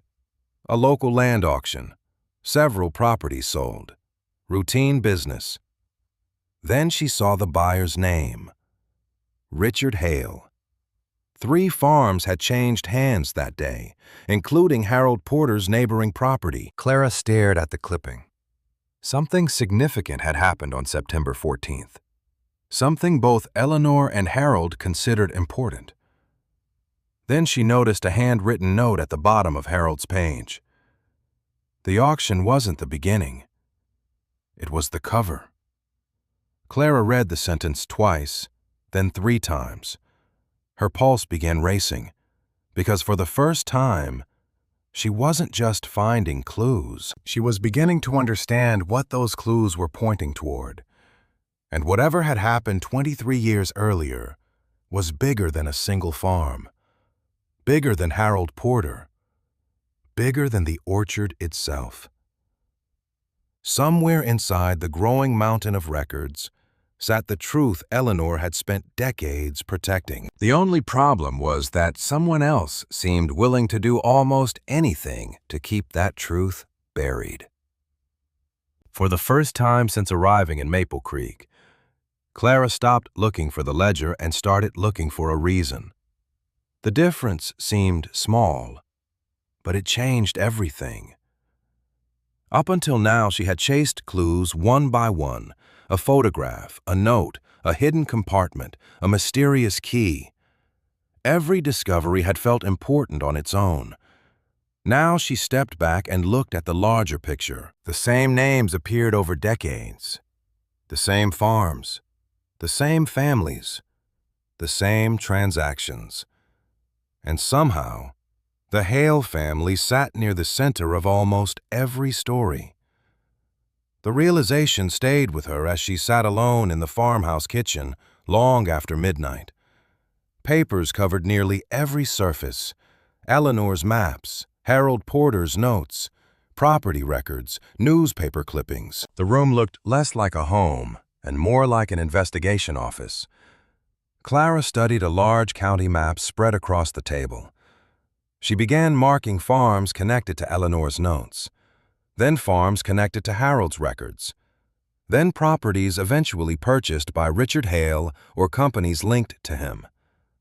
By 2 in the morning, a pattern emerged so clearly it made her stomach tighten. The farms formed a chain, not physically connected, but strategically positioned. Roads, water access, storage facilities, transport routes. Richard Hale hadn't been buying random land. He had been assembling something. The next morning, Clara drove to see Susan Porter again. Harold's daughter welcomed her inside a modest house overlooking a small field. Framed family photographs filled the walls. Several included Harold. He looked exactly like Clara imagined he would: stubborn, honest, tired. Susan poured coffee while Clara explained what she had discovered. When Clara showed her the map, Susan became unusually quiet. "What's wrong?" Clara asked. Susan stared at the marked locations. "My father used to talk about this." Clara leaned forward. "About what?" Susan pointed to the map. "He believed the farms weren't the goal." "Then what was?" Susan hesitated. "Control." Clara frowned. "Control of what?" "The entire agricultural cooperative." The answer surprised her. Susan explained that decades earlier, Maple Creek's farming community operated differently. Farmers shared equipment, storage facilities, distribution routes. Together, they had bargaining power. Together, they could survive bad years. Separately, they struggled. If enough farms failed, Susan said, control shifted. Clara immediately understood.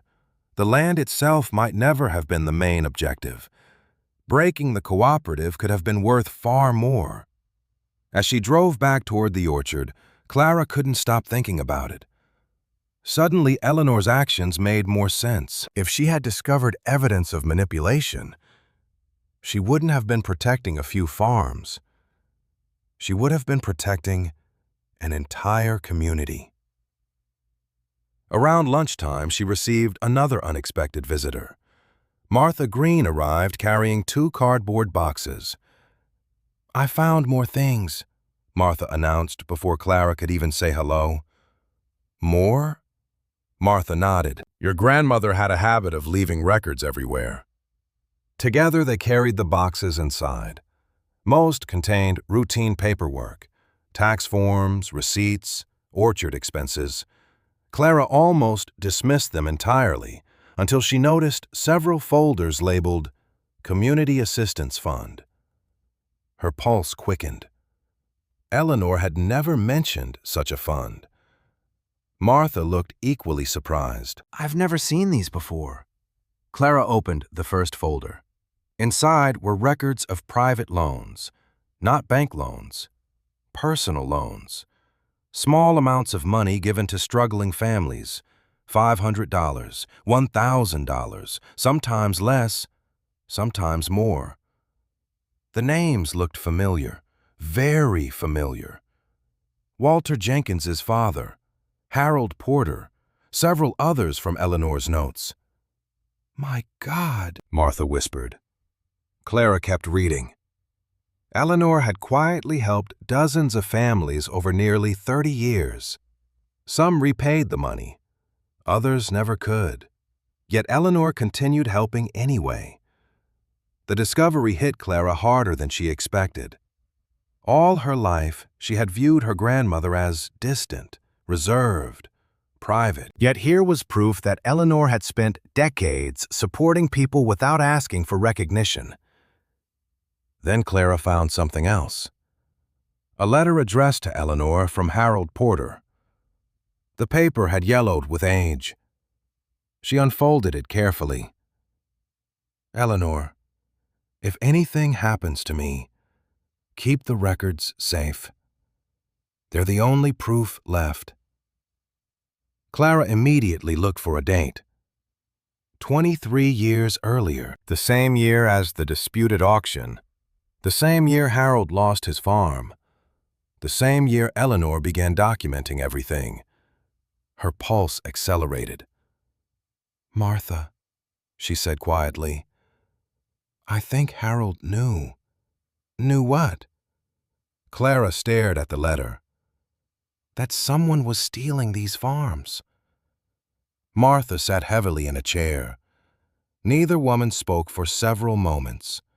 The silence carried its own weight. Because if Harold knew, and Eleanor knew, then the ledger probably contained far more than financial records. It contained proof.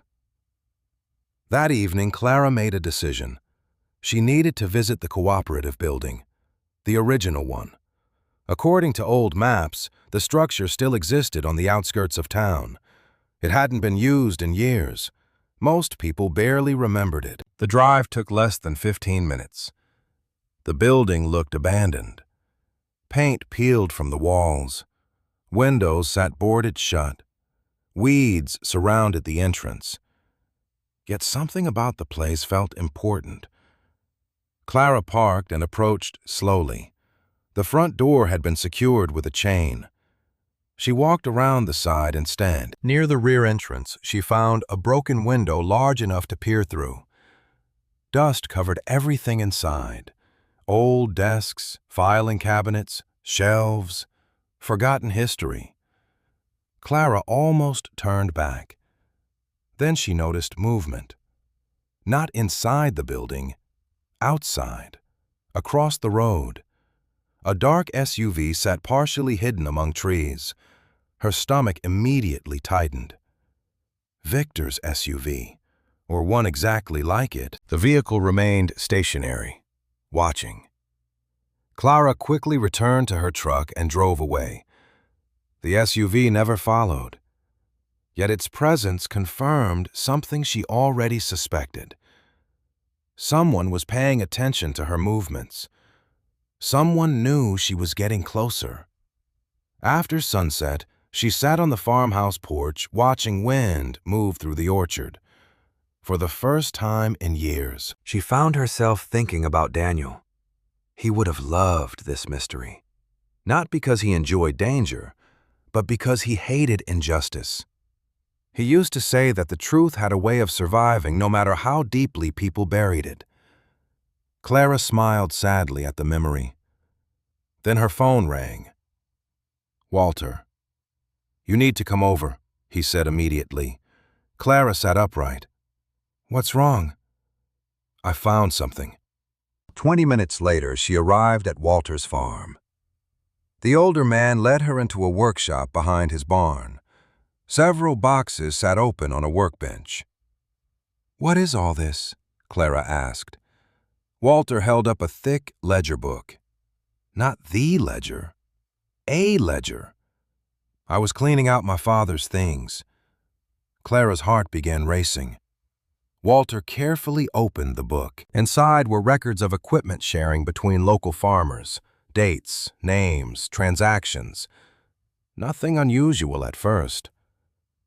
Then he turned to a page near the middle. One entry had been crossed out aggressively. Another had been erased. Several others contained handwritten corrections. "Look at the dates," Walter said. Clara did. Every alteration occurred during the same period. 23 years ago. Again. The same year. The same turning point. Then Walter pointed toward the final page. A note written by his father. Simple, brief, chilling. "If Eleanor ever finds the ledger, she'll finally have enough." Clara stared at the sentence. Her heartbeat seemed impossibly loud.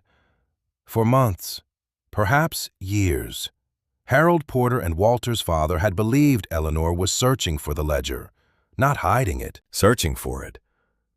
The realization changed everything. Maybe Eleanor hadn't created the ledger at all. Maybe she had spent decades trying to find it. And if that was true, then the ledger was older, more important, and far more dangerous than Clara had ever imagined. Clara drove back to the orchard long after dark, but she didn't go inside immediately. Instead, she sat in her truck at the edge of the property and stared across the rows of apple trees. The headlights illuminated only a small section of the land. Yet for the first time, she understood why Eleanor had never sold it. The orchard had never been about apples. It had never been about money. It had been a vault, a place to protect something important until the right person came looking for it. The thought stayed with her as she walked toward the farmhouse. Walter's discovery had changed everything. If Eleanor spent decades searching for the ledger instead of hiding it, then all the clues she left behind served a different purpose. They weren't directions to the ledger itself, they were directions to the truth. Somewhere among the records, photographs, letters, and maps sat the final piece. Clara just hadn't seen it yet. She entered the house and immediately spread everything across the dining room table one final time. Every document, every note, every photograph, every property record. The table wasn't large enough anymore. Papers spilled onto chairs and countertops. Midnight arrived. Then 1 o'clock. Then 2. Clara refused to stop. Eventually, exhaustion began blurring the details together. She rubbed her eyes and reached for one of Eleanor's oldest maps. That's when she noticed something she should have seen days ago. The symbols. Eleanor's circles and lines. They didn't simply mark locations. They marked dates, too. Several maps included tiny numbers hidden beside the symbols. Numbers Clara had assumed referred to inventory counts or survey references. Suddenly, she wasn't so sure. She grabbed Harold Porter's notes and compared them. The same numbers appeared there as well. Then she compared Walter's father's ledger. Again, the same sequence. Her pulse quickened.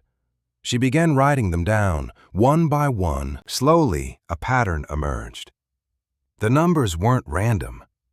They corresponded to property record file numbers stored at the county archive. Clara stared at the list. Then she laughed, not because it was funny, because it was brilliant. Eleanor hadn't hidden directions to a location. She had hidden directions to evidence. The next morning, Clara was waiting outside the county archive before it opened. Denise immediately recognized her when she walked in carrying 3 folders and a notebook. "Back again?" Denise asked. Clara smiled nervously. "I need access to specific records." The next several hours passed in a blur. File after file appeared. Most looked ordinary. Then Clara found the first discrepancy. A property transfer form connected to one of the farms Eleanor had marked. The signature didn't match earlier documents. Another file contained a loan approval dated after the borrower had already died. Another showed altered acreage figures. Small details individually, huge details together. By noon, Clara's hands were shaking. She wasn't looking at rumors anymore. She was looking at evidence. Real evidence. Enough evidence that even Denise stopped making casual conversation. "This isn't normal," the clerk finally admitted. Clara nodded. "I know." Then they found the file. The one everything seemed to lead toward. Richard Hale's acquisition records from 23 years earlier. Inside sat a forgotten attachment nobody had referenced in decades. Clara unfolded the page slowly. It was a financial ledger. Not the ledger, but part of it. A copied section. Names, payments, land transfers, loans, multiple farms, multiple transactions. The same families Eleanor and Harold had spent years documenting. Clara stared at the page. "Oh my God." Denise leaned closer. Her expression changed immediately. "That's impossible." "What?" Clara asked. Denise pointed toward several entries. "These transactions were never reported." Clara continued reading. Then she understood. The record showed private payments made to intermediaries shortly before farms changed ownership. The pattern repeated again and again. It wasn't proof of every accusation, but it was enough to reveal the system. Enough to explain why Eleanor had spent decades searching. Enough to explain why Harold had fought so hard. Enough to explain why somebody still wanted the truth buried. When Clara returned to Maple Creek that afternoon, she went directly to Walter's farm. Within an hour, Walter, Susan Porter, Martha Green, and several other longtime residents sat around his kitchen table examining copies of the documents. Silence filled the room as each person read. Susan wiped tears from her eyes. Martha simply stared at the pages. Walter leaned back heavily in his chair. "My father was right," he whispered. Nobody celebrated. Nobody cheered. The moment felt too heavy for that. Instead, there was relief. The kind that comes after carrying a burden for decades. The truth wasn't complete. The original ledger remained missing. Yet Eleanor's records, Harold's notes, Walter's father's ledger, and the newly discovered files together told the story clearly enough. For the first time, the people involved weren't simply rumors. They were facts. Word spread through Maple Creek faster than Clara expected. Old conversations resurfaced. Forgotten grievances resurfaced. Families began sharing their own records, their own memories, their own evidence. The truth Eleanor had protected for decades suddenly became impossible to contain. 2 days later, Victor Hale arrived at the orchard. This time, he didn't come smiling. He didn't come carrying offers. He simply stood near the porch, looking older than Clara remembered. You've caused quite a stir, he said. Clara folded her arms. The documents caused it. Victor glanced toward the orchard. You think you've won something? I wasn't trying to win. For several seconds, neither spoke. Then Victor surprised her. My father made choices. Clara remained silent. I spent years pretending those choices weren't my responsibility. His voice sounded tired, not defeated, just tired. Clara thought about all the anger she had carried toward him, yet standing there, She suddenly realized something. Victor wasn't the real story. Eleanor was. Harold was. The families were.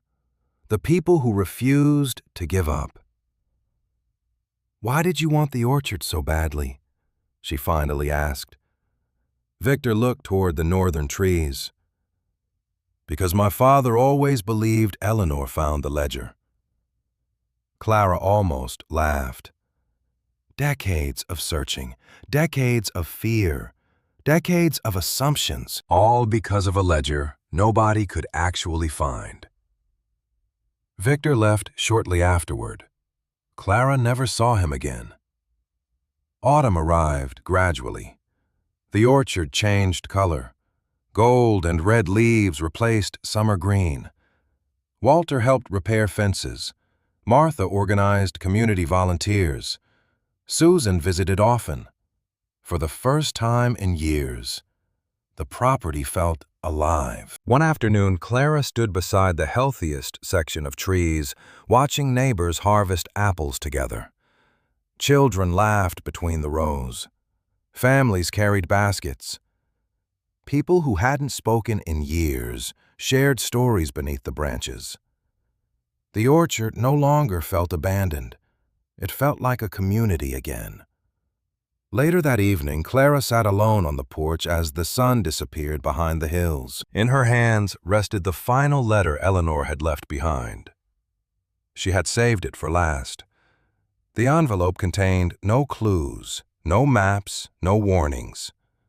Just a message. Clara read it slowly. If you're reading this, then you already know the orchard was never the inheritance. The truth was, people will tell you land is valuable, money is valuable. They matter, but not as much as knowing what is right and refusing to forget it. If you discover the truth, don't use it to punish people. Use it to help the people who were forgotten. Clara lowered the letter. Tears filled her eyes. For years, she had believed her life was shrinking. Daniel's death, the debt, the loneliness, the uncertainty. Every year seemed smaller than the one before. Yet somehow, through an overgrown orchard and $300, her grandmother had given her something larger than money: purpose. The following spring, the orchard produced its strongest bloom in decades. New trees were planted, old trees recovered, visitors came from neighboring towns. The property became known not for scandal or secrets, but for the families who helped rebuild it. And sometimes, when people asked Clara what she had inherited from Eleanor Reed, she smiled and gave the answer nobody expected. Not money, not land, not even an orchard. The truth.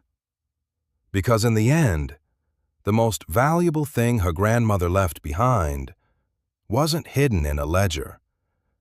It was hidden in the lives she spent decades protecting.